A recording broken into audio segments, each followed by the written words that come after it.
Hey there, I'm Pelham Spong, and I'm here. Hi, I'm Rosalind Stanley. We're here to talk about Connected, Mob Stories from My Past by Dr. Joe Barry. What was your initial response to this book, Pelham? Well, you know, the first thing I thought about was, God, I hope I don't ever cross this character in the street. It was very... You know, I thought of Donnie Brasco first off when I started reading it. Who's that?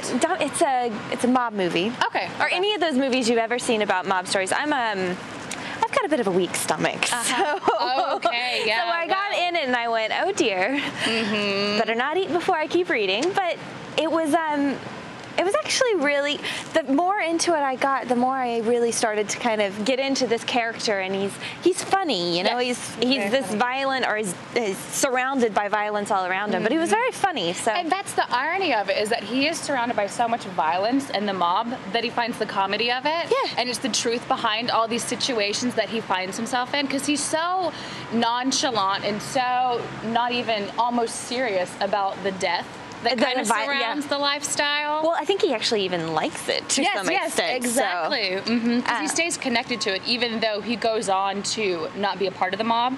Right. You know, due to the influence or non-influence of his father. Right. And his name is Trouble, of all things. Go So figure. they call him Trouble.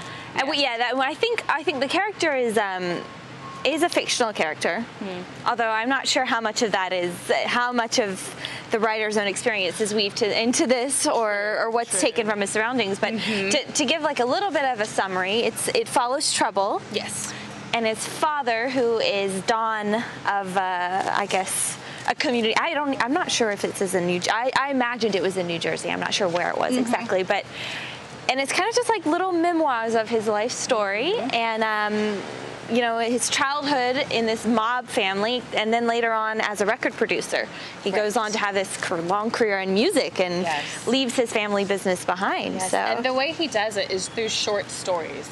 And they have these illustrations, some of them at the beginning, and it reminded me of Shel Silverstein for adults. Oh, I kept looking at it and thinking, what is this reminding me about? It looked exactly like it. Have like different, especially like people's names like Benny Radar or Patty or Sister Maria, and it'd be like, oh, it reminds me of the different poems that would come from Shel Silverstein. I thought about Aesop's Fables. Oh yes, true. And then the moral at the end, or the punchline sometimes. Definitely. And it's crazy to see a mob guy with a heart, you know, because he does have a heart, you know, amidst all the violence and lying and games. Well, he keeps going back to this point, is I never killed anybody, you know. Every time I was supposed to kill somebody, I screwed it up or something happened and I didn't get to kill him. True. So he gets to kind of play this, I'm not that bad. I did all these nasty things to the bodies and got rid of them for pops, but...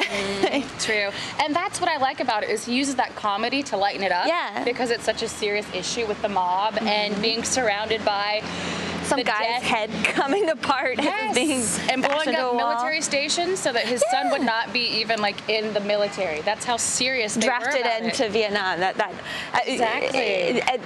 I guess even though, you know, we kind of look at this violence, it's very easy to condemn it, but you think about a dad who blows up the registrations place for his son so he's not drafted into Vietnam. There's a big like love in that family. Yes, and also the instance with the guidance counselor, whenever he was guiding Trouble to figure out what he wanted to do in college, he slapped him because he wanted to major in, was it marketing or music? No, it was music. And so he was like, okay, marketing. And so I don't think they killed him, but no, they did. They got rid of him. So that was interesting. Is, you know, Daddy, you go home and you tell Dad, my guidance counselor gave me a hard time today. Yeah, and it's just people at schools, public schools. You know, it's not like higher up. It's someone. It's like, all right, you messed the wrong way with my kid, and you're gonna pay for it. I know. So, what lessons would you say you learned from the book? Never cross a mobster. Yes, or anyone for that matter, because you don't know who they're connected to. Well, yeah, that's the thing. You can't just look at someone and be like, okay, they know someone who could destroy me. There's another instance. This guy's wife has to talk on the phone with this woman who's apparently kind of a. To coin the word, I'm not going to say it, but you know, not a nice word. And she disappears. And not only does she disappear, but her whole family disappears, just because she's not nice on the phone. Yes, yes. And I would say this book is more so for people who want adventure and a little bit of mystery mixed with that comic lightness. What about you?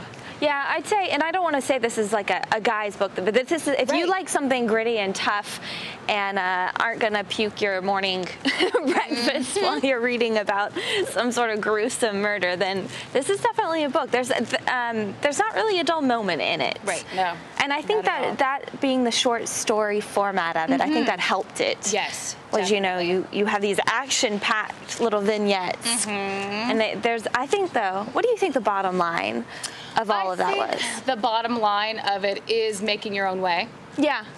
Because he could have gone into the mob, he could have gone and followed his father and that lifestyle because he's lived it, but he decided not to. His way of communicating his life was through music, and he decided to follow that very full-heartedly. But in the same way, this career in music, I think there's definitely a parallel there between the music career and the mob. You know, he talks about the company men, and he seems to be this kind of renegade who, even in the music industry, you know, he says, screw the people who are running, kind of like screw the cops, screw the company men. I'm going to do my own thing, be true to the music, be true to myself. Yes, true.